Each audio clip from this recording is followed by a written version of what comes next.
நாம் தற்பொழுது அவரோடு எதிர்பார்த்துக் கொண்டிருக்கின்ற இந்த பஞ்சபுராணம் சொற்பொழிவை இளம் சேரனார் ஐயா என் கிருஷ்ணகுமார் அவர்கள் தற்பொழுது ஆற்ற உள்ளார்கள்.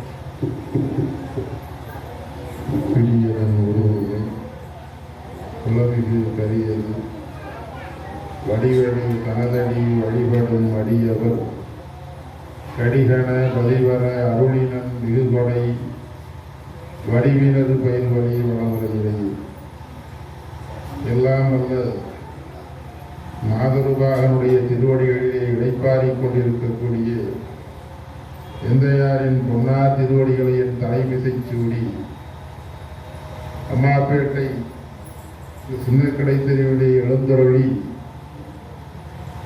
வருகின்ற அடியவர் பெருமக்களுக்கெல்லாம் திருவுருள் பெருங்கருணையை நாளும் அடங்கிக் கொண்டிருக்கக்கூடிய சுந்தர விநாயகருடைய ஆலயத்திலே கடந்த 70 ஆண்டுகளாக திங்கட்கிழமை தோறும் அடியார் பெருமக்களும் பாகவதர்களும் கூடி வழிபாடு நடத்தி கொண்டிருக்கக்கூடிய ஒரு தேவலோக நிகழ்ச்சி இடைவிடாது நடந்து கொண்டிருக்கின்றது. இந்த நிகழ்வை அம்மாப்பேட்டை மண்ணிலே வாழ்ந்த மூதாளர் ஞானத்தினுடைய வடிவமாகவே திகழ்ந்தவர் ஐயா அடியார் கோபால்சாமி துறை கொண்டார் அவர்கள் இதை துவங்கினார்கள். இந்த வழிபாட்டை துவங்கி இடைவிடாமல் நடத்தினார்கள். அவர்களுக்கு எத்தனையோ இடையூறுகள் ஏற்பட்ட பொழுது, பொருளாதாரத்தின் காரணமாக தடைபடுகின்ற பொழுதெல்லாம் இதற்கென்று ஒரு பணத்தை அவர்கள் உருவாக்கி இடைவிடாமல் நடத்தினார்கள். தன்னை முழுமையாகவே தெய்வத்திடம் ஒப்படைத்த ஒரு நம் கண்ணால் நாம் வாழுகின்ற காலத்தில் நம் கண்முன்னே வாழ்ந்த ஒரு மகான், அப்பெருமகனாருடைய பொன்னார் திருவடிகளையும் வணங்கி இங்கு வருகின்றிருக்கக்கூடிய அடியார் பெருமக்கள், பாகவதர்கள், தாய்மார்கள் அத்தனை பேரையும் வணங்கி இந்நிகழ்விலே பங்கு பெறுகின்றனர். அடியார்னா கோபால்சாமி துறை கொண்டார் அவர்கள் தேவாரம் திருவாசகத்தை 12 திருமுறைகளையும் இந்த ஆலயத்திலே திங்கட்கிழமை தோறும் பல பேரோடு இணைந்து பாடுவார்கள். பல பேர் வருவார்கள். சுப்பிரமணிய பிள்ளைகளும் வருவார்கள். அதிலே ஒரு நீண்ட தொடராக சென்ற ஆண்டு வரையிலும் பயணித்தவர் நாராயணசாமி பாகவதரையா அவர்கள். 105 வயது, ஒரு நூற்றாண்டுக்கு மேல் வாழ்ந்த பெருமகன் ஐயா அடியார் கோபால்சாமி திருக்குண்டார் அவர்களுக்கு ஒரு வாகன விபத்து ஏற்பட்டுச்சு. அதுல அவங்களும் 100 ஆண்டுகளுக்கு மேல் வாழக்கூடியவர்கள். அந்த உள்ளத்திலே இறைவனை நினைத்து நிறுத்திய காரணத்தால் ஆயுள் நீண்டது. ஆயுள் நீளம் லொக்குன்னு இருந்துகிட்டே இருப்பான். எப்பா எம்மான்னு காலை வலிக்குது, கையை வலிக்குது கத்திட்டு இருப்பான். வேண்டாயிரம் போல வாழ்ந்தோட நினைப்பான். ஆனால் அதுபோல் இல்லாமல் 105 ஆண்டுகள் வாழ்ந்தாலும் தன்னுடைய தேவையை தானே பூர்த்தி செய்து கொண்டார்கள். அந்த நோயற்ற பெருவாழ்வு வாழ்ந்த பெருமகன் நாராயணசாமி பாகவதர் அவர்கள். அது மாதிரி அடியார் பெருமக்கள் நீண்ட ஆயுள் பெற்றவர்கள் எல்லாம் இந்த ஆலயத்திலே இருந்து வழிபாடு செய்த மூர்த்தம் சுந்தர விநாயகருடைய மூர்த்தம். இறைவனை இப்ப சாமி சொன்னாங்க, கெட்டு போன பால்ல தான் கெடாத நெய் இருக்கும். பால் இருக்கு, பாலை காய்ச்சி வச்சிருப்போம், 1 மணி நேரம் இருக்கும், 2 மணி நேரம் இருக்கும், 5 மணி நேரத்துக்கு மேல அது முடிஞ்சிடும், அது கெட்டுடும். அது கெடுவதற்கு முன்னாலேயே இந்த பாலிலே கொஞ்சம் முத நாள் மோரையத்தை எடுத்து ஊத்தையில அது மறுநாள் தயிராக மாறிடும். தயிராக மாறுகின்ற பொழுது தாய்மார்கள் அதை மத்தை வைத்து கடைவார்கள். கடைய அதில் வெண்ணெய் திரளும். அந்த வெண்ணெயை எடுத்து உருக்குவார்கள். உருக்குகின்ற பொழுது நெய்யாக உருமாறும். இறைவன் எப்படி இருக்கின்றான் என்று திருநாவுக்கரசு பெருந்தகையிடம் கேட்ட பொழுது சொல்லுகின்றார், விறகு இருக்கு, விறகுக்குள் இருக்கக்கூடிய தீரம் கண்ணுக்கு தெரியாது. அந்த விறகுக்குள்ளே இருக்கக்கூடிய தீனம் கண்ணுக்கு தெரியாததை போல பாலுக்குள்ளே இருக்கக்கூடிய நெய்னம் கண்ணுக்கு தெரியாததை போல் இறைவன் நமக்குள்ளேயே மறைந்து கலந்து வாழ்ந்து கொண்டிருக்கின்றான். விறகில் தீயினன் பாலில் படுனை போல் மறையனின்றுடன் மாமணி சோதியான். உறவு கோல் நட்டு உணவு கயிற்றினால் முருக வாங்கி கடைய கொண்டிருக்குவி. இறைவனிடத்திலே உணர்வு இருக்க வேண்டும். அவனுக்கு நமக்கும் ஒரு உறவு இருக்க வேண்டும். அந்த உணர்வும் உறவும் இருக்கின்ற பொழுது, இடைவிடாது நாம் வழிபாடு செய்கின்ற பொழுது, தீயானது எப்படி விறகிலிருந்து தோன்றுகின்றதோ, நெய்யானது எப்படி பாலிலிருந்து தோன்றுகின்றதோ, அது போல் இறைவன் நம் உள்ளத்திலே தோன்றி வெளிப்படுவான் என்று சொல்லுகின்றார். பெரிய அன்பு இருக்கணும். இந்த அன்பைத்தான் அடியார் பெருமக்கள் எல்லாம் இறைவன் மீது அன்பு செலுத்தினார்கள். அவர்கள் அன்பு செலுத்திட்டாங்க.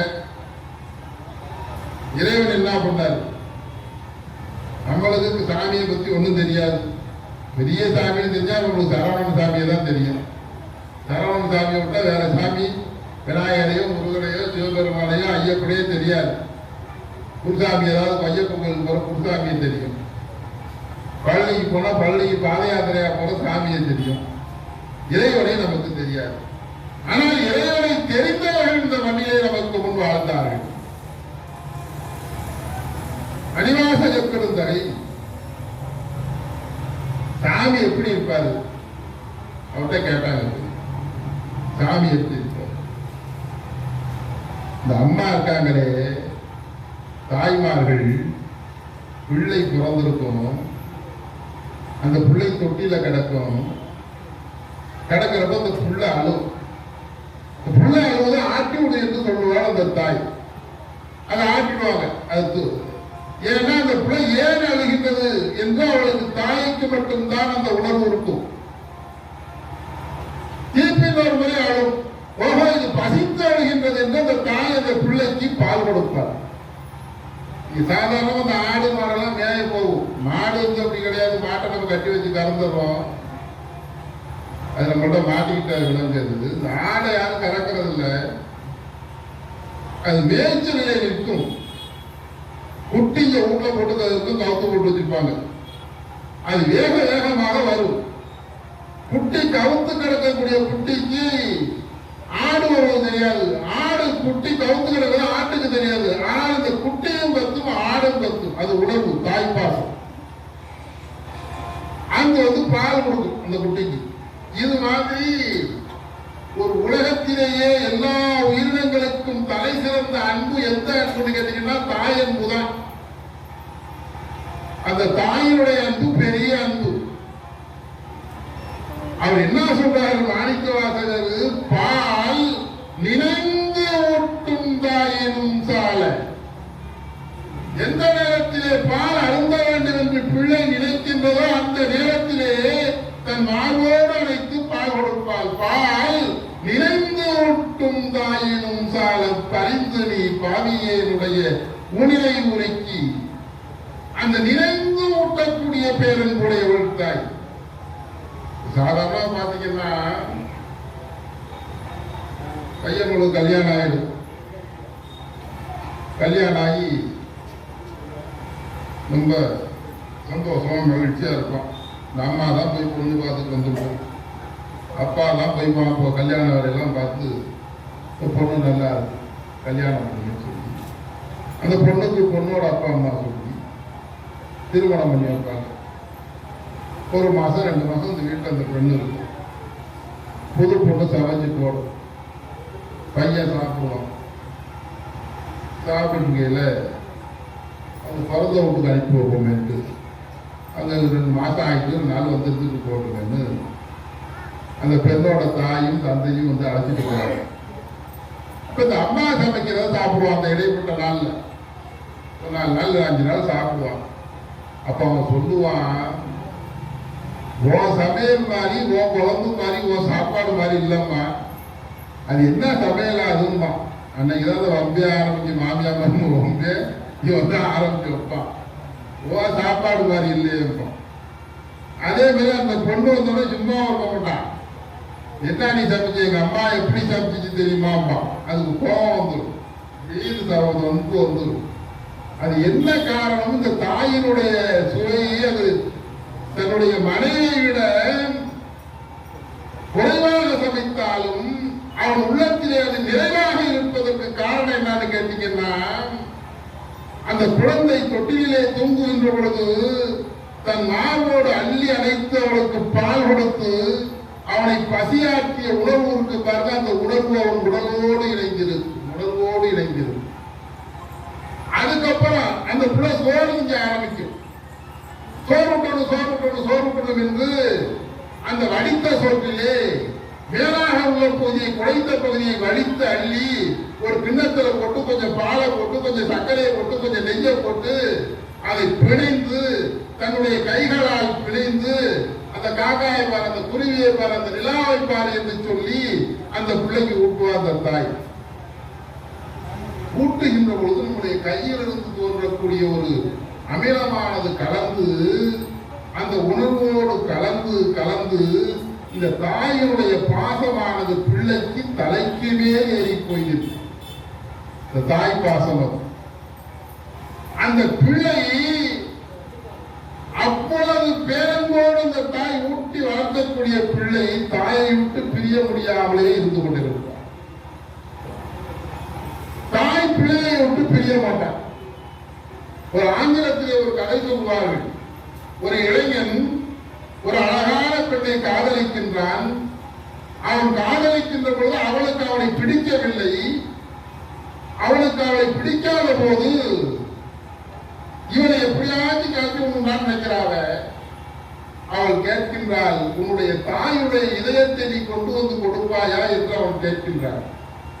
தன் காதலை கேட்ட காரணத்தினால் தாயிடம் வந்து நிற்கிறான். இதயத்தை கொடுத்தாவ இந்த கல்யாணம் பண்ணிக்கிறேன்னு சொன்னாமா. அப்படியா தம்பி, எடுத்துட்டு போறான். அவனை தாயுடைய இதை கொண்டு அந்த தாயுடைய இதயத்தை எடுத்துக்கொண்டு ஓடுகின்றான் தன் காதலியிடம் கொடுக்க. காதலி ஓடுகின்ற பொழுது தடுமாறி கீழே விடுவான். இந்த இதயம் சொல்லிச்சான், தம்பி பார்த்து போறான்னு சொல்லிச்சான். அந்த அளவுக்கு பேரன்பை, தாயினுடைய அன்பை உலகத்தில் உள்ள மிகப்பெரிய கவிஞர்கள் எல்லாம் போற்றுவார்கள். அவ்வளவு சிறப்பு வாய்ந்த அன்பு. அந்த அன்பை காட்டிலும் சிறப்பு எதுனான்னு கேட்டா, நான் அன்றாடம் வழிபட்டுக் கொண்டிருக்கக்கூடிய தெய்வமாக விளங்கக்கூடிய இறைவனை இருக்கின்றான் சிவபெருமான். அவன் பால் நிறைந்து ஓட்டும் தாயிலும் சிறந்தவன் என்று சொல்லுகின்றார். சொல்லுவார், இளப்பெருமான் சொல்வார், அம்மா அடிப்பா, கோவியா வெளியே போய் விளையாடி அடிப்பா. அடிக்கின்ற போது தந்தை வந்து மறிக்கல இருப்பார், அடிக்காத. தந்தைக்கு கோபம் வந்து பிள்ளையை அடிப்பான். தாய் ஓடி போய் நின்று அழைப்பார். அடித்ததோர் மகனை தாய் அடித்தால் தந்தை என்று அழைப்பன், தந்தை அடித்தால் தாய் என்று அழைப்பள். இன்றைக்கு தாயும் இல்லை, தந்தையும் இல்லை. காலங்கள் கடந்து போனதனால் நானும் உதவிக்கு வந்து விட்டேன். எனக்கு வாழ்ந்த தாயும் தந்தையும் பொடித்திருமேனி அம்பலத்தே புனிதானி அல்லால் வேறு யாரும் என்று தாயாகவும் தந்தையாகவும் இருந்து என்னை வழிநடத்தக்கூடியவன் இறைவன் என்று போற்றி புகழ்ந்தார்கள் இறைவன். அது ஒரு இடைவிடாத பேரன்பு இருக்கணும். திருவிளையாடல் படம் பார்த்துருப்பீங்க. அதுல பாண்டியம்மனுக்கு ஒரு சந்தேகம் வந்திருக்கும். என்னன்னு கேட்டா, அவனுடைய மனைவியுடைய கூந்தலுக்கு இயற்கை மனமா செயற்கை மனமான ஒரு கேள்வியை கேட்பான். திருவிளையாடல் புராணத்தில் வருது. அப்ப அடியார்கள் உட்கார்ந்து இருக்கிறாங்க, பாகவத பெருமக்கள் உட்கார்ந்து இருக்கிறாங்க. இறைவன் அடியார்களுக்கும் பாகவதர்களுக்கும் என்ன செய்வான்? ஏதாவது செய்யணும்ல. ஒரு அடியார் தரவிங்கிறவன் சோமசுந்தரக்கருடைய ஆலயத்திலே அன்றாடம் பூஜை செய்து கொண்டிருக்கக்கூடியவர். பூஜை செய்து வழிபாடு செய்து வருகின்றவர்களுக்கெல்லாம் ஐயா அடியார் மூப்பனார் ஐயா மாதிரி குன்னூர் கொடுத்து தீபாராதனை காட்டி வாழ்த்து சொல்லி அனுப்பணும். நான் வேலை ஒரு ஐயா வயது முதிர்ந்தவர், அவன் இளைஞன், கல்யாணம் ஆகாத பையன். அவன் பாண்டிய மன்னன் அறிவித்த செய்தியை கேட்டு பாடல் வேணும்னு கேட்கிறான். அந்த பாடலை சிவபெருமான் தந்தார். அந்த பாட்டை எடுத்து பரிசு வாங்கலாம். பரிசு கிடைக்கல. இதுதான் கதை. திருவிளையாடல். இந்த பரிசு கிடைத்ததா கிடைக்கவில்லையா என்று கொஞ்சம் இந்த மாதிரி படித்தவங்களாம் புராணத்தை அவங்களுக்குள்ள ஒரு சந்தேகமும் தர்க்கமும் இருக்கும். தருமிக்கு பரிசு கொடுக்கப்பட்டதா பரிசு கொடுக்கப்படவில்லையான்னு ஒரு கேள்வி. அதை மணிவாசக திருவாசகத்திலே பன்சுமந்த பாடல் பரிசு படைத்தருளும் பெண்சுமந்த பாகத்தான் பெம்மான் பெருந்துரையான் விண்சுமந்த கீர்த்திவியன் மண்டலத்து ஈசன் கண்சுமந்த நெற்றிக் கடவுள்களின் மதுரை மண்சுமந்து குழி கொண்டு அக்கோவால் முத்துண்டு புன்சுமந்த உண்மேனி பாடுதுங்கானம்மானாய். கண் சுமந்த பாடல் பாட்டு, அது இசையோடு கூடிய பாடல். இந்த ஐயா வாசித்தார் பாவல் பாடிக்கொண்டே மிருதங்கத்தை வாசித்தார். மிருதங்கம் மட்டும் வாசிக்கலாம், பாட முடியாது. பாட்டு மட்டும் பாடலாம், மிருதங்கம் வாசிக்க முடியாது. எந்த ஒரு துறையிலும் ஏதோ ஒன்று செய்யலாம். சில பேருக்கு தாளம் போட்டாலே பாட்டு வராது. ஆனால் மிருதங்கத்தை இசைத்துக் கொண்டு பாடுவது என்பது ஒரு தனி ஆற்றல். அது ஒரு உயரிய கலை. அது இயற்கையாக அமைந்திருக்கின்றது. அந்த பன்சுமந்த பாடல் பரிசில் பெற்றதும் பாட்டுக்கு பரிசு கொடுத்தான் இறைவன். அன்றைக்கு பாடிய பாடலுக்கு பரிசு கொடுத்தார். இப்ப பாடுறோம், எதற்காக பாடுகின்றோம்? உலகம் வளம் பெற வேண்டும் என்பதற்காக பாடுகின்றோம். இந்த உயிர்கள் நலம் பெற வேண்டும் என்பதற்காக பாடுகின்றோம். இந்த வேலையெல்லாம் உலக நன்மைக்காக நடப்பது. அதனால பண்புடையார் பட்டுண்டு உலகம் அன்றே மண்புக்க வாய்வது மண். நல்ல பண்பாளர்கள் சில பேர் வாழ்வதனால்தான் உலகம் இயங்கிக் கொண்டிருக்கின்றது என்று வலியுறுத்தினார்.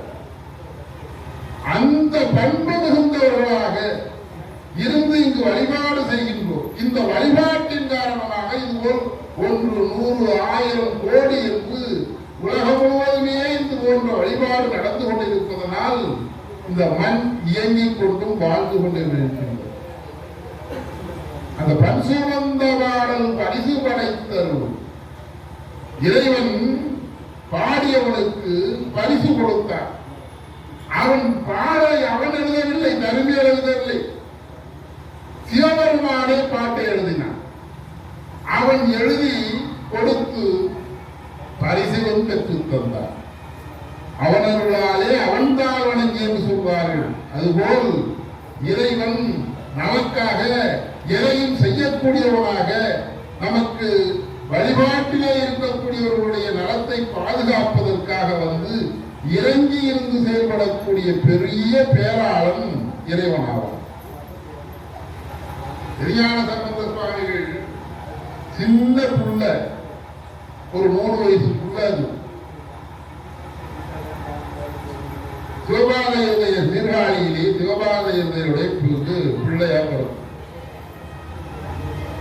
அந்த சிவபாலயருடைய சீர்காழியிலே இருக்கக்கூடிய திருத்தோடியப்பருடைய ஆலயத்தினுடைய திருக்குளத்திலே போய் நீராட வேண்டும் என்பதற்காக கோயில் குளத்துக்கு குளிக்கிறதுக்கு கிளம்புற.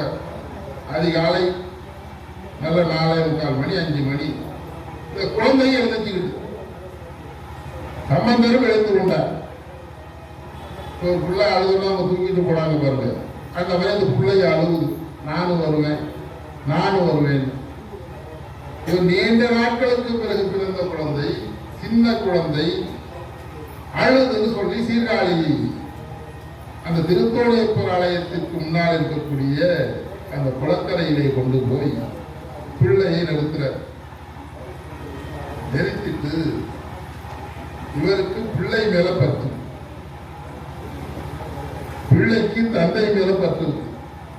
இந்த பிள்ளைய ஏதாவது விலங்கு பண்ணிடுதோ என்னமோ அச்சம். அவர் நினைக்கிறார், திருத்தோணியப்பருடைய ஆலயத்தை பார்த்து நினைக்கிறார், நீர் என்னுடைய குழந்தையை பாதுகாத்து விட வேண்டும் என்று சொல்லி நீருக்குள் மூழ்கி நீண்ட நேரம் நீருக்குள் செய்யக்கூடிய ஒரு தவம், அந்த தவத்தை அவர் செய்கிறார்.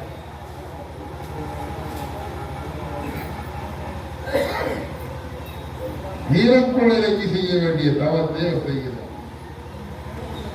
செய்யறப்ப இந்த குழந்தைக்கு அப்பா காணும்னு அழுவது, கண்ணிலிருந்து தண்ணி ஊத்துவது. கண்மாலர்கள் நீர் சோரிய கைமாலர்களால் பிசைந்து வண்ண மலர் செங்கனிவாய் மணியாதாரம் புடைதுடைப்ப அப்படியே இந்த உதடுகள் துடிக்கின்றது குழந்தைக்கு. கண்மாலர்கள் நீர் சோரிய கைமாலர்களால் பிசைந்து வண்ணமலர் செங்கனிவாய் மணியாதாரம் புடைதுடைப்ப எண்ணறிய மலைகளும் எவ்வுயிரும் குதுகழிப்ப புண்ணிய கண்ணனையவர்தான் பொறுமி விம்மி அழுதார். புண்ணியத்தின் வடிவமாக பிறந்திருக்கக்கூடிய பிள்ளை அப்படியே கண்களிலிருந்து தண்ணீர் தாரை தாரை தாரை தாரையாக ஊத்துகின்றது. கைகளால் பிசைந்து கொண்டு அழுகின்றது. அழுது அப்படியே திரும்பி பார்க்கிற அந்த பிள்ளை அந்த அழுது தோன்றுதல் அப்படியே கண்மாளர்கள் அந்த கண்ணீரானது மெய்மேல் அருந்த கொஞ்சம் கொஞ்சமாக அந்த தண்ணீர் இறங்கி இறங்கி இறங்கி இறங்கி மார்பிலே பட்டு உடம்பிலே வருகிறது. வேறொன்றும் நினையாது, வேறு எந்த நினைப்பும் வரவில்லை அவருக்கு. தம்மேலை சார்புணர்ந்த பிள்ளைமைதானும் அவருக்கு தன்மேலே சார்பு ஏற்படுகின்றது. என்ன நாம் அழுது கொண்டிருக்கின்றோம், என்ன நாம் அழுது கொண்டிருக்கின்றோம் என்று சொல்லி அப்படியே பார்க்கின்றார். பல பல பல பல என்று கதிரவன் எழுகின்றான், சூரியன் வருகின்றது. திருத்தோணியப்பருடைய கோயிலுடைய கோபுரம் தெரிகின்றது. அந்த கோபுரத்தை இந்த பிள்ளை பார்க்கின்றது. நெய்மேல் கண்ணீர் துணியருந்த வேறெங்கும் நோக்காது தம்மேலை சார்புணர்ந்தார். சாரும் பிள்ளைமைதானும் செம்மேனி வெண்ணீற்று அம்மான் திருத்தோணிபுர கோயில் சிகரம் நோக்கி, அந்த கோயில் சிகரத்தை நோக்கி கோபுரத்தை நோக்கி இந்த உலோடு கத்தல அம்மே அப்பா என்று என்று அழுது அருளினார். அம்மே அப்பா அம்மே அப்பா அம்மே அப்பா என்று ஒரு முறை இல்லை பன்முறை சொல்லி அழுதாரா. அழுத பொழுது அம்மே அப்பா, இந்த அம்மே அப்பா சிவபெருமானும் பார்வதி தேவியாரும் காளை வாகனத்திலே ரிஷப வாகனத்திலே வந்து அமர்ந்து காட்சி அளிக்கின்றார். பெருமக்களே, நாம் யாருமே அம்மான்னு சொல்றதில்லை. உங்கள்கிட்ட யாராவது சொல்ல அம்மான்னு சொல்லுதா? சொன்னாலும் சொல்ல விடுறதில்லை. மம்மி, அது மம்மின்னு தான் சொல்லணும். நான் கேட்கறது அம்மாவை மம்மின்னு சொல்லிட்டு சின்ன அம்மாவை என்ன சொல்லும், பெரியம்மாவை என்ன சொல்லும்? தமிழ்ல அம்மா, பெரியம்மா, சின்னம்மா, ஒவ்வொரு உறவுக்கும் ஒவ்வொரு சொல்லு உண்டு. இப்ப மம்மின்னு சொல்லுது, மம் அப்படிங்கிறது எல்லாம் பிள்ளைங்கலாம். அப்ப பெரியம்மாவை மேக்சிமம், சின்னம்மாவை மினிமம்னு சொல்ல வேண்டியதுதான்.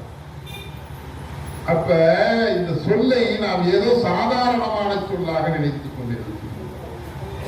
அம்மா என்ற சொல்லும் அப்பா என்ற சொல்லும் திருஞான சம்பந்தர் சொன்ன பொழுது தண்ணீருக்குள் மூழ்கிய தந்தை வரவில்லை, சிவபெருமானே வந்தான். அம்மா அப்பா என்று சொல்லக்கூடிய சொல் நமசிவாய மந்திரத்திற்கு இணையான சொல்.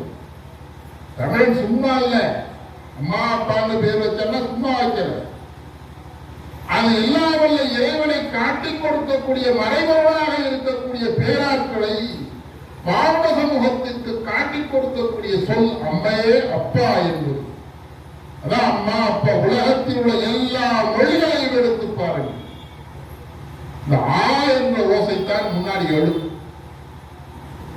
எப்பொழுது கீழே வைசந்தியில் ஒரு வாயு இருக்கு, காத்து, பிள்ளை பிறக்கும், பிறந்த பொழுது அந்த காத்து பீரிட்டு வெளியே வரும். அது வந்தாதான் புள்ள உயிரோட இருக்கும், இல்லைன்னா அப்படியே இருந்துடும். அப்படி வருகின்ற பொழுது ஆ என்று ஓசையோடு வருவது, ஆ என்ற ஓசையோடு வரும். உலகத்தில் உள்ள எல்லா உயிரினங்களுக்கும் இந்த ஓசைதான் மூலமான ஓசை.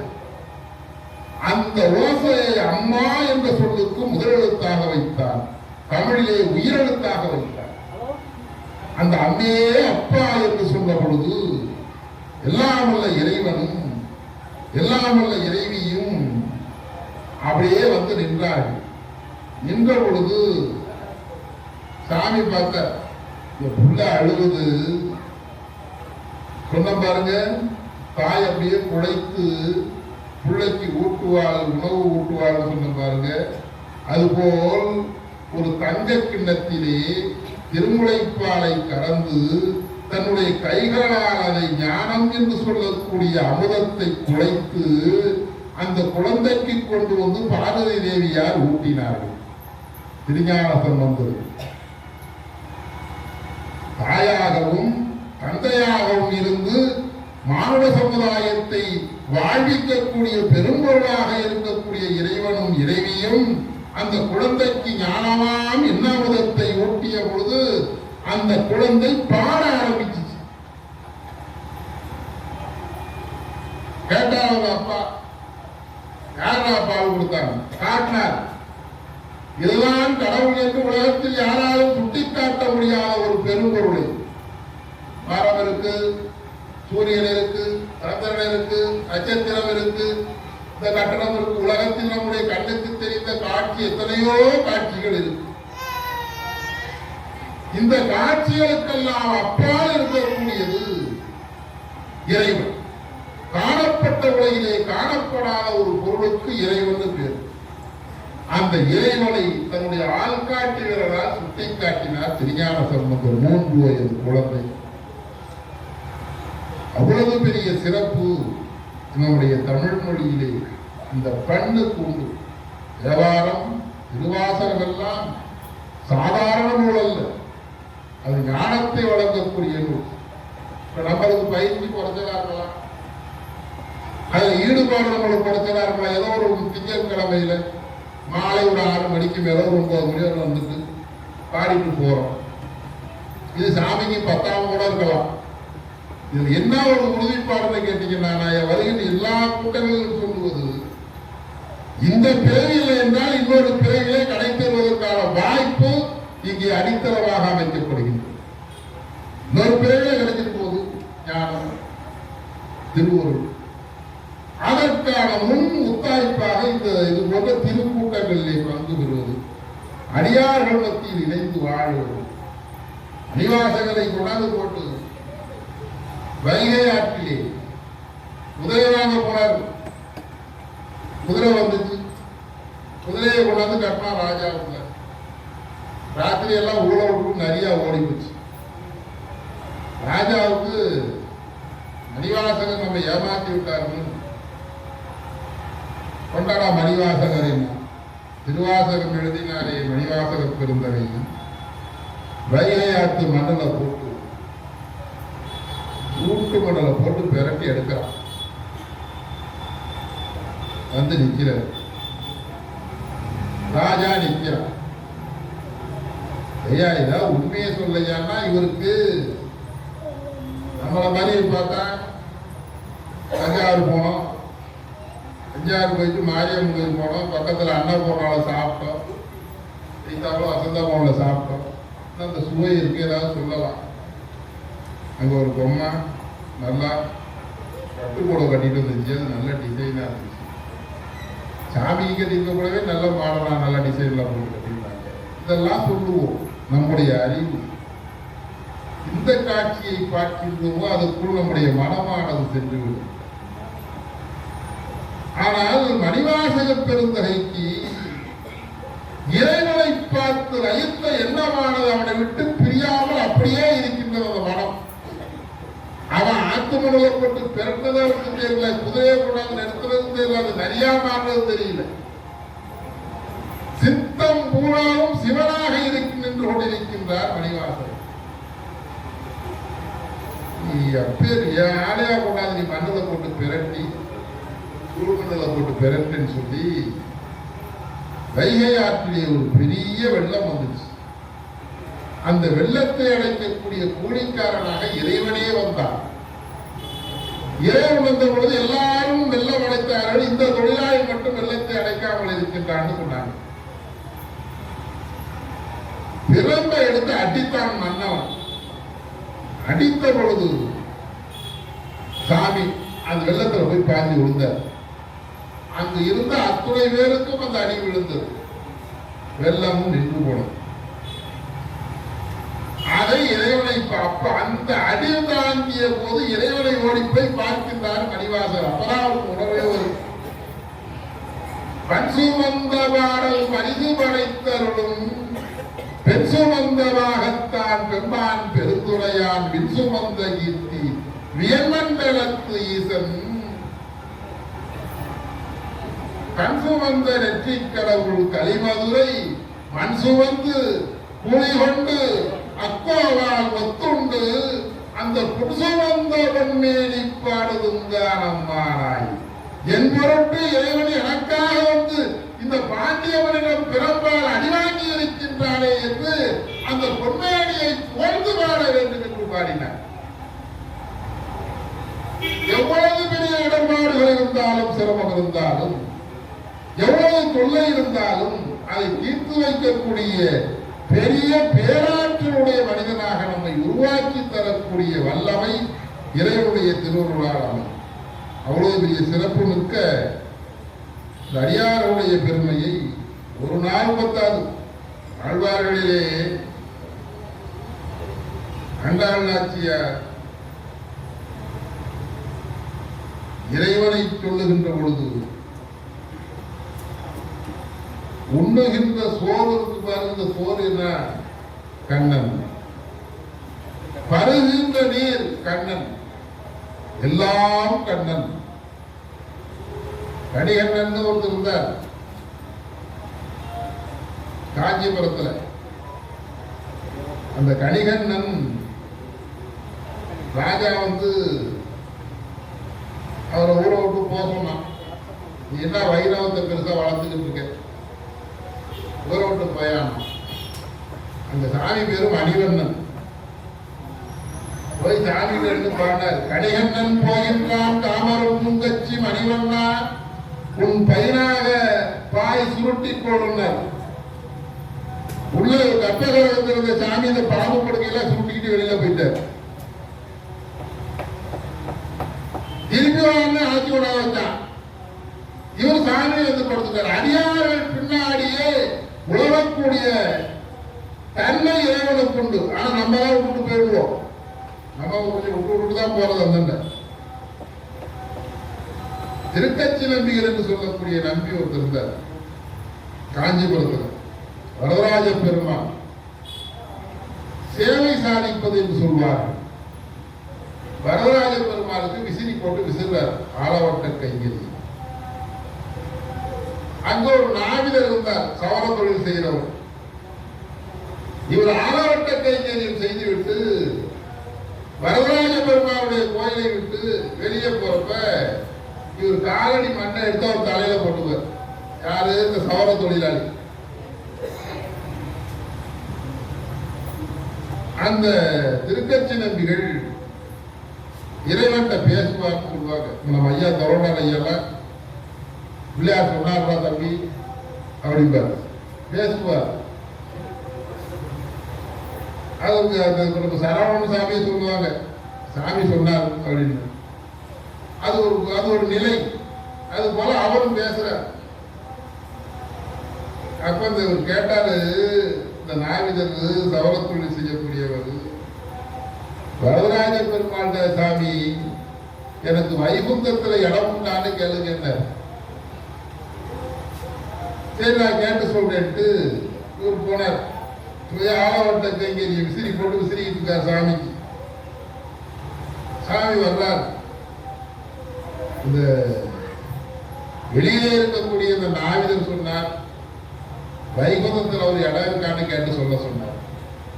அவருக்கெல்லாம் முன்னாடியே முன்பதிவு செஞ்சு வச்சாச்சு. அவங்களுக்கு வைகுந்தத்தில் இடம் விடணும்னு வந்தாரா வெளியில வந்து சாமி என்ன சொன்னார், அவனுக்கு வைகுந்த பதிவு விட்டு பாட்டு போயிட்டார். இரவு போய் திருக்கட்சி நம்பிகள் படுத்திருக்கின்ற பொழுது தூக்கம் எழுதி பார்த்தார். என்னடா அவருக்கு போய் வந்து திருநாட்டிலே இடம் உண்டு, வைகுந்தத்திலே இடம் உண்டு என்று சொல்லுகின்றார், நமக்கு என்னன்னு கேட்காம விட்டோமே நம்ம அப்படின்ட்டு மறுநாள் விழுந்து போய் ஆலயத்துக்கு போய் ஆலவட்ட கைங்கரியத்தை வேகமா விசிறாரு. விசிறிய சாமி வர்ற, என்னடா இன்னைக்கு இல்லாம கொஞ்சம் வேகமா விசிறிய ஒண்ணுல சாமி கொஞ்சம் சீக்கிரம் வாங்க. என்ன திருநாட்டிலே நேற்று கேட்கிறான், இடம் உண்டு அவருக்கு உண்டுட்டானே, எனக்கு திருநாட்டிலே இடம் உண்டா சுவாமி? அதெல்லாம் உனக்கெல்லாம் பார்த்தாம சொல்லணும். அதுதான் ஒவ்வொரு நாளும் அனுதினமும் இறைவனுக்கு அருகாமையில் இருந்து சேவை செய்யக்கூடிய அடியவனுக்கு இடமில்லை. அவன் தான் தெருவில் நின்று கோயிலுக்கு கோபுரத்துக்கு வெளியிலே வாசலிலே நின்று கோயிலுக்குள்ள கூட வராமல் நின்று கூடுறான். அந்த அவருக்கு போய் நீங்கள் திருநாட்டிலே இடம் கொடுத்திருக்கின்றீர்களே. அவர் சொன்னார், ஏய் நீ என்னை வழிபடுகின்றவர், அவன் உன்னை வழிபடுகின்றவன். என்னுடைய அடியவனாகிய உன்னை வழிபடுகின்றான். உன்னுடைய திருவடி மண்ணை எடுத்து தன் தலை மீது போட்டுக் கொண்டதனால் அவனுக்கு திருநாட்டிலே இடம் உண்டு. உனக்கு நீ அடிய பாகவத சேவை செய்யவில்லை, நீ பகவான் சேவைதான் செய்தாய். போ. வேர்த்து போனது திருக்கட்சி நம்பி. அப்பொழுது திருவரங்கத்திலே பெரிய நம்பிகள் என்று ஒருவர் இருந்தார். அவரை பார்த்து அவருக்கு சேவை செய்து இந்த திருநாடு பெற வேண்டும் என்பதற்காக இங்கே வந்து இருந்து பெரிய நம்பிக்கை அவர் சேவை செய்தார். தன் மாரவேசம் போட்டுட்டு வந்து அவர் வண்டி ஓட்டுறது, அவர் மாட்டுக்கு வைக்கல் வைக்கிறது, தண்ணி வைக்கிறது. அது மாதிரி பாகவதர்களுடைய சேவை வெறும் பாகவதர் பகவானுக்கு செய்வதை விட, ஆண்டவனுக்கு சேவை செய்வதை விட அடியவர்களுக்கு சேவை செய்வதே உயர்வான சேவையாகும். அதுபோன்ற ஒரு பெரிய சேவை இந்த ஆலயத்திலே கடந்த 70 ஆண்டுகளாக நடந்து கொண்டிருக்கிறது. அதெல்லாம் சின்ன பிள்ளையா இருக்க, ஒரு 10 வயசு இருக்கும், 12 வயசு இருக்கும். அவங்க துறைக்கொண்டார் ஐயா அடியார் துறைக்கொண்டார் அவர்களுடைய பேரப்பிள்ளைங்க செந்தில், அருண், லட்சுமி நாராயணன், நாங்கெல்லாம் ஒரு சின்ன பிள்ளைங்க எல்லாருமே. இங்க பாகவதர்கள் பெரிய 60 வயது 50 வயது அவரிடம் முதிர்ந்தவர்களாக வந்து உட்கார்ந்து இருப்பாங்க. எல்லாரையும் நிறுத்தி ஒன்றாக விழுந்து வணங்குவார். சின்ன பிள்ளையா இருக்க நாங்கள் பின்னாங்க அடியார்களுக்கு வயது வேக முடியாது, நில் எல்லாம் சொல்லுவார். அந்த மனநிலை இருக்கின்றதே ஒரு உயர்ந்த மனநிலை. அது இறைவனை தன் உள்ளகத்தை கொண்டு வந்தால்தான் பேதமில்லாத வணக்கம் ஏற்படும். அந்த பேதமில்லாத வணக்கத்தை இந்த ஆலயத்திலே வாரந்தோறும் நிகழ்த்திய பெருமகன் அடியார் மா கோபாலசாமி திருக்கொண்டார் அவர்கள். சில பேர் சில செயல்களை ஆரம்பிப்பார்கள், நம்ம வாழ்ந்த காலத்திலே இன்னும் போயிடும். ஆனால் அவருக்கு பின்னால் 2வது தலைமுறையும் இந்த நிகழ்வு நடந்து கொண்டிருக்கின்றது என்றால் நம்முடைய சரவணன் சுவாமி அவர்கள், நம்முடைய ஜெயராமன், பாவதர் செந்தில், ஐயா துளசிராமன், ஐயா உங்க தீனதயாளன், சக்கரை பாகவதர் மற்றும் வந்திருக்கக்கூடிய பெரிய பேரன்பு கொண்ட அடியார் பெருமக்கள் பாகவதர்கள் எல்லாம் ஒன்று கூடி இந்த நிகழ்வை இடைவிடாமல் நிகழ்த்துகின்றார்கள் என்று சொன்னால் இது நம்முடைய செயல் அல்ல. இது எல்லாம் உள்ள இறைவனுடைய திருக்குறிப்பின் காரணமாக நிகழ்வு. இறைவனை விட வலிமை வாய்ந்தவர்கள் யார்? இறைவனை வழிபடுகின்றவர்கள். மாணிக்கவாசகருக்கு மந்திரி பதவியில் இருந்தார், சும்மா இல்ல, முதலமைச்சர். நான் மாணிக்கவாசகர் சொல்றேன், மாணிக்கவாசகர் முதலமைச்சர் இருந்தார். அவர் முதலமைச்சர் பதவியை ராஜினாமா பண்ணிட்டு இறை தொண்டு செய்ய வந்தார். அப்பொழுது அவருடைய அறிவுத்திறன் என்பது பெருசு. இன்னைக்கெல்லாம் இந்த டிவியில பேசுறான் நிறைய பேர், ஆன்மீக சொற்பொழிவு, இலக்கிய சொற்பொழிவு எல்லாம். நம்ம ஊர்ல பேசுவோம்னு கூப்பிட்டீங்கன்னா 2 லட்சம் ரூபாய் கேட்போம். ஏசி ரூம் போட்டு கொடுக்கணும், 500 பேருக்கு மேல கூட்டம் இருக்கணும், முன்னாடி அவன் பிஏ வந்து பார்ப்பான், அப்புறம் அவனை ஏசி கார்ல அழைச்சிட்டு வரணும், பேசுற இடம் ஏசியா இருக்கணும். இதோட இன்னும் பெரிய கொடுமை என்னன்னு கேட்டீங்கன்னா, அந்த ஏசி ரூம்லயே 2 பேர் விசிறுவாகணும். இவ்வளவு சுவா, இவ்வளவு சௌரியம் இருக்கணும். இருந்தாதான் அவெல்லாம் வருவான். காலையில டிவியில ஆரம்பிச்சு பேசுறத பார்த்தீங்கன்னா 10 நிமிஷம் பேசுறதுக்கு 1 லட்ச ரூபா வாங்குவான். இங்க வந்து பேசினாலும் அதே காசு வாங்குவான், 2 லட்சம் 3 லட்சம். அவர்கள் தான் வணிகர்கள், வார்த்தை வணிகர்கள், சொல் வியாபாரிகள். திருவாசகம் மாதிரி ஒரு நூல் எழுதிடுவாங்க. ஆனால் சிவபெருமான் எதை கேட்டாலும் கொடுப்பார், எதை கேட்டாலும் கொடுப்பார். மாணிக்கவாசகர் அவர் போய் கேட்கிறார், அவரால் கொடுக்க முடியாத செயல் இருக்கு. இறைவன் நினைத்தாலும் கொடுக்க முடியாது, அப்படி ஒரு நிலை ஒன்று உண்டு. எல்லாத்தையும் இறைவனால் கொடுக்க முடியும். நீங்க சாமி, நீங்க அம்மாவோட இருக்கீங்க, உங்களோட அம்மா இருக்காங்க, நீங்க 2 பேரும் அடியார்களோடு இருக்கின்றீர்கள்.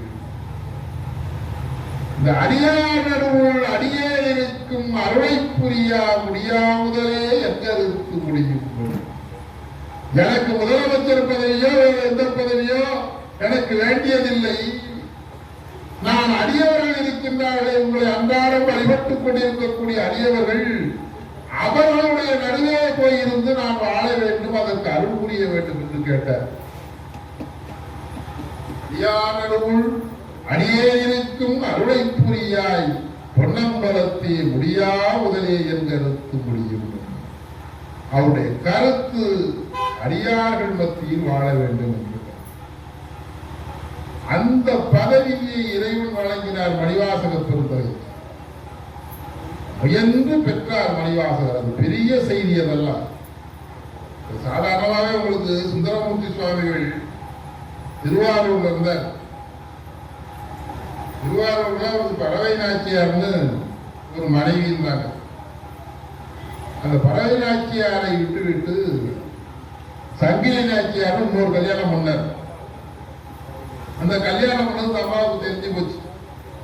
பொதுவாகவே 2வது கல்யாணம் பண்ணா முதல் கல்யாணம் பண்ணவங்களுக்கு பிடிக்காது. நீ என்னத்த அடியாரா இருந்தாலும் சரிதான், நீ எவ்வளவு பெரிய சுந்தரரா இருந்தாலும் சரிதான், உன்னை இறைவனே வந்து நேரம் ஆட்கொண்டாலும் சரிதான், அவங்ககிட்ட பேசுறதுல போயானா நம்ம உட்காந்துருக்கு. யாரை தூது அனுப்புறது, யாராவது பஞ்சாயத்து பண்ணணும். இப்ப வந்துச்சுன்னா ஏதாவது கோர்ட்டுக்கு போவான், பேச மாட்டேங்கிறாங்க, இன்னும் டைவர்ஸ் கொடுக்கலாம். பெரும்பாலும் அதான் நடக்குது இன்னைக்கு உலகம். இறைவன் போய் நின்று கேட்டார், ஏசாமி, இந்த பறவை நாச்சியாரை உங்களுடைய ஆலயத்திலே நான் பார்த்தேன். இந்த அம்மா பேச மாட்டேங்குது, நீங்க கொஞ்சம் பேசி சமாதானம் பண்ணக்கூடாது. பறவைதன் வாசல் தூது போன கடவுள் போய் பறவை நாச்சியாரிடம் போய் திருவாரூர் ஆலய அர்ச்சகர் வடிவமாக பறவை நாச்சியாரிடம் சுந்தரருக்காக சென்றார் இறைவன். சென்று பேசியது, அதெல்லாம் முடியாது சாமி, எப்படி ஒரு இன்னொரு கல்யாணம் பண்ணலாம் என்ன விட்டு போங்க நீங்க இருக்கலாம். எப்ப நான் சொன்னா அம்மா கேட்க மாட்டேங்குது திரும்பி. என்ன சாமி, நீங்க போய் உங்களால முடியாத நிலை நீ என்ன நீ ஒரு கல்யாணம் விட்டு 2 கல்யாணம் பண்ணிக்கிட்டு இருக்கோ, உனக்கு பஞ்சாயத்து பண்றதா எனக்கு வேலையா அப்படின்னு அவர் கேட்டுட்டு இன்னொரு முறை போக வேண்டும், இன்னொரு முறை போக வேண்டும். போனார். போன போது சிவபூதகரங்கள் துந்துவி வாக்கியங்களோடு முழங்கி சங்கநாதம் எழுப்ப அவர் மகாதேவா என்ற கோஷத்தோடு ஒளி எழுப்ப இறைவன் காலிலே சதங்க நிறுத்த அந்த திருவாரூர் வீதியிலே சல் சல் சல் என்று நடந்து செல்லுகின்றார்.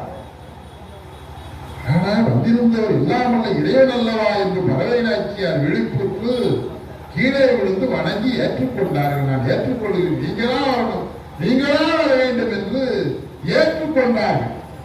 இந்த இடத்துல ஒரு நல்ல குறிப்பா செய்தி தெரிஞ்சுக்கணும்.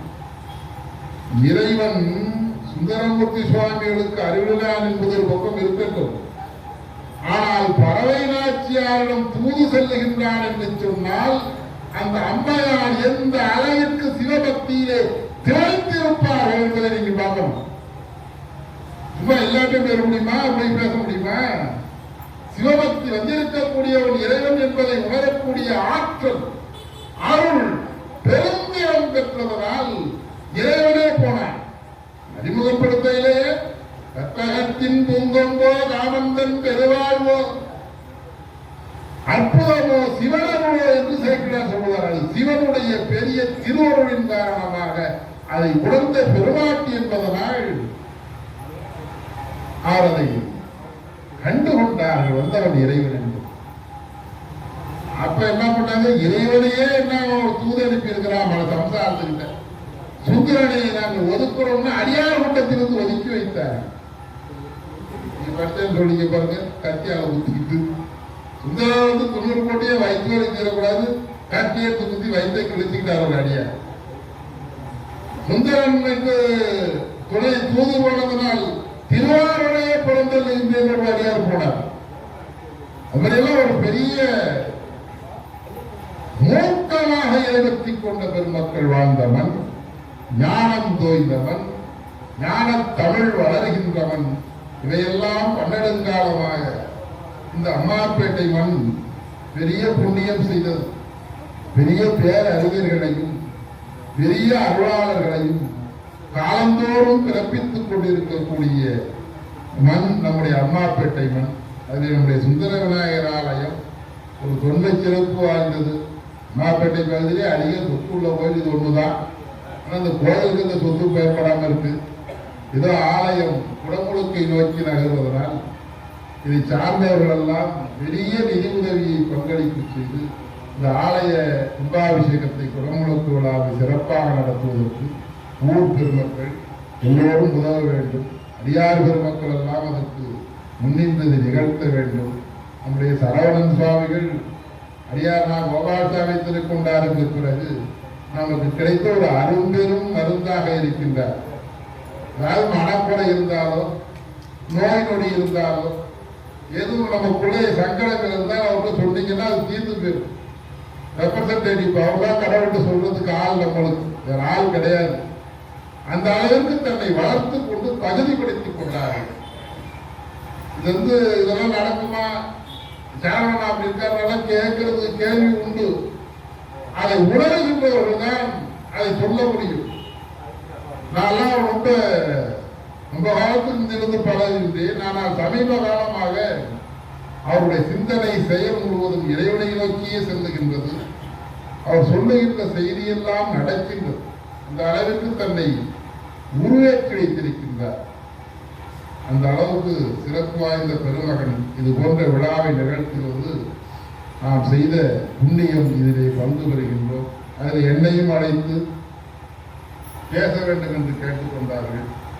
ஏதோ நான் போன விரைவில் செய்த புண்ணியம், இது போன்ற நிகழ்விலே பங்கு பெறுவதற்கு வாய்ப்பு என்று கூறி எல்லாம் அல்ல இறைவன் அடியார் பெருமக்களுக்கும் இந்த ஊர் பெருமக்களுக்கும் இதை நிகழ்த்துகின்ற பெருமக்களுக்கும் எல்லா வளமும் நலமும் அருளி அவர்களை வீடு பேர் விதிக்க வேண்டும் என்று கேட்டு இறைவனுடைய பொற்பாத திருவடிகளை வழங்கி விடைபெறுகின்றேன். நன்றி, வணக்கம்.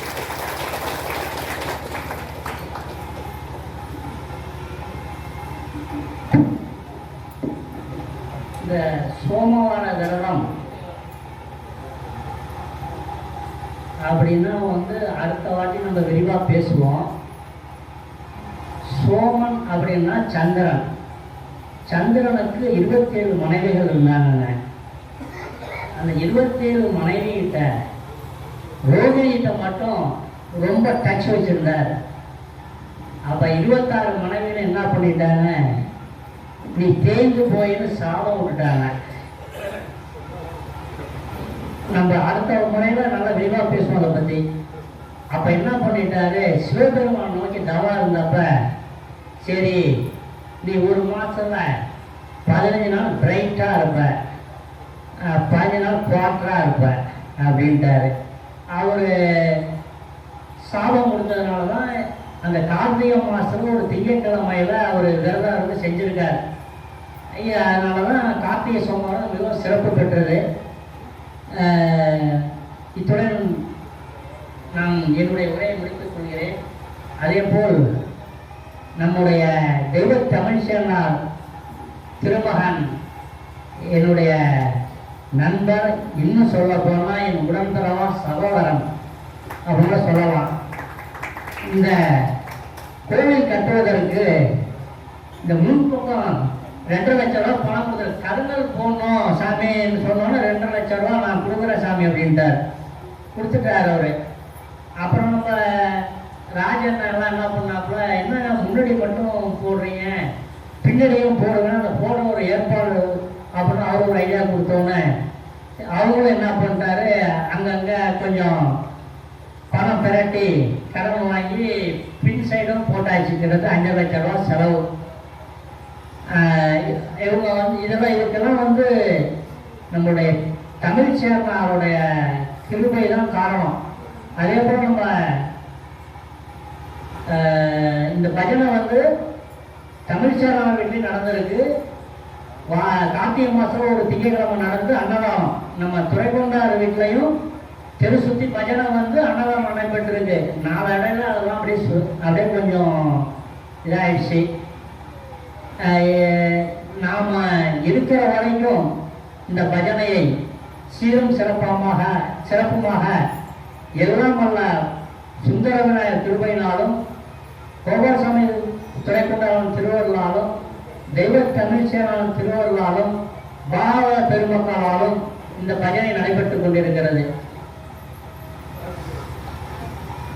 இப்பொழுது முனைவர் மாரியா அவர்கள் ஒரு நிமிடம் உரையாற்றுவார்கள்.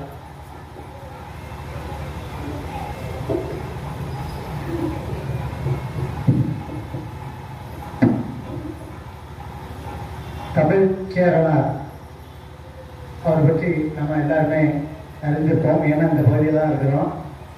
அவருடைய அந்த ஆன்மீக சொற்பொழிவும் அவருடைய அந்த இறைப்பணியும் தொடர்ந்து அவர்களுடைய இறுதி காலம் வரைக்கும் நாம் அவர்கள் செய்து கொண்டிருப்பதை நாம் அறிந்தோம். அதை தொட்டு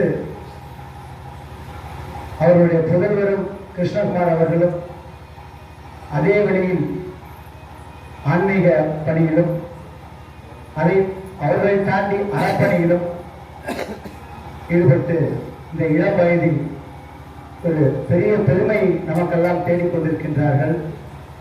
அவர்களுக்கு சரவணன் சுவாமிகள் சார்பாகவும் அவர்களுடைய பெரும் முயற்சியினாலும் மற்றும் நம்முடைய பாபாவர்களுடைய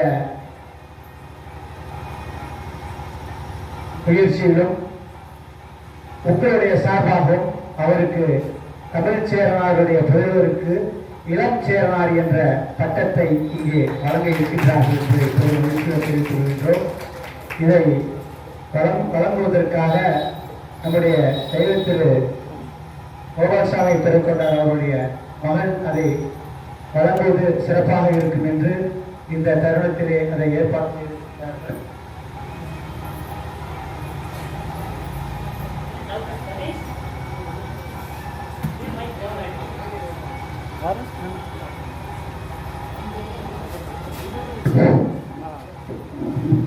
அந்த உங்கள் முன்னிலையில் உங்கள் சார்பாக தற்பொழுது அந்த பட்டமானது அவர்களுக்கு வழங்கப்படுகின்றதை பெருமையோடு தெரிவித்துக் கொள்கின்றோம்.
சுந்தரம் விஞ்ஞான கோயிலுக்கு லேடி அமைப்பாளர் சதீஷ் அவர்களுக்கு சரண அவர்கள் பொன்னாடை போட்டு வரோம். சதீஷ்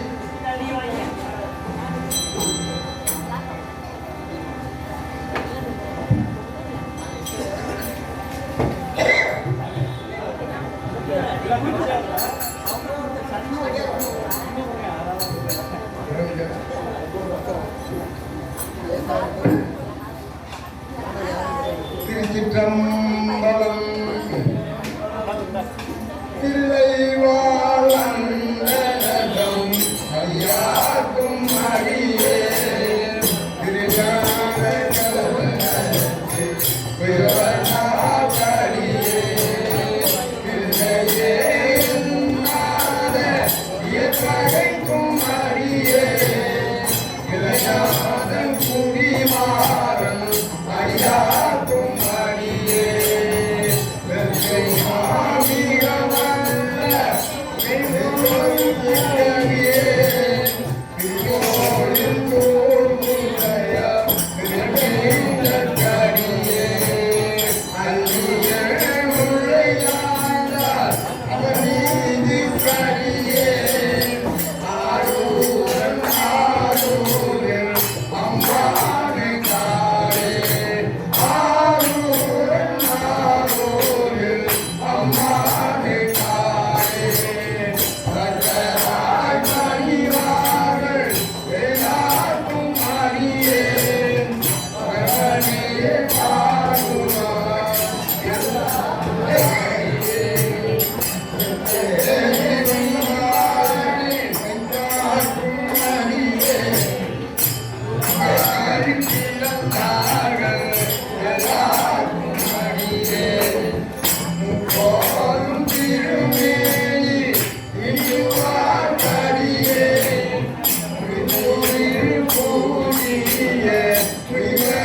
வாழ்த்தி வணங்குவோம். மலையாத கல்வியும் குறையாத வயதும் கோட்டபடு வாராத நட்பும் கன்றாத வளமையும் குன்றாத இளமையும் கருவிழி இல்லாத உடலும் சலியாத மனமும் அன்பு அகலாத மனைவியும் தவறாத சந்தானமும் தாழாத கீர்த்தியும் மாறாத வார்த்தையும் தடைகள் வாராத கொடையும் கொலையாத நீதியும் கோணாத கோடுமொடு துன்பமில்லாத வாழ்வும் சூரியனின் பாதத்தில் அன்பும் பெரிய தொண்டரோடு கூட்டு கண்டாய் அடையாளே அருந்தும் ஆயுது தங்கையே ஆதி கடவுளின் வாழ்வே அமுதீசர் ஒரு பாகம் மகளாக சுகபாணி அருள்வாயே அபிராமியே. திருச்சிற்றம்பலம். கும்பத்தருத்தனுமணி கசிவாயி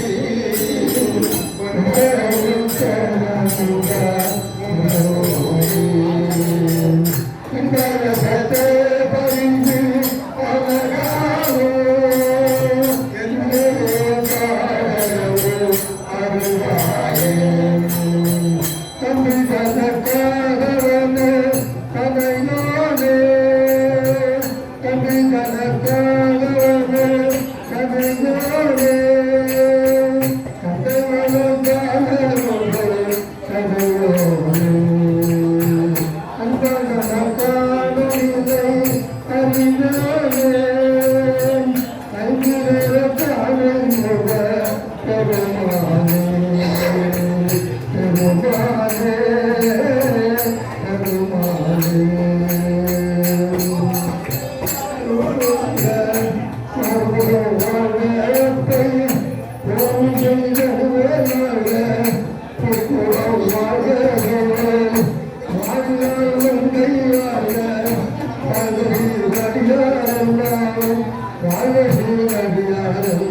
Allah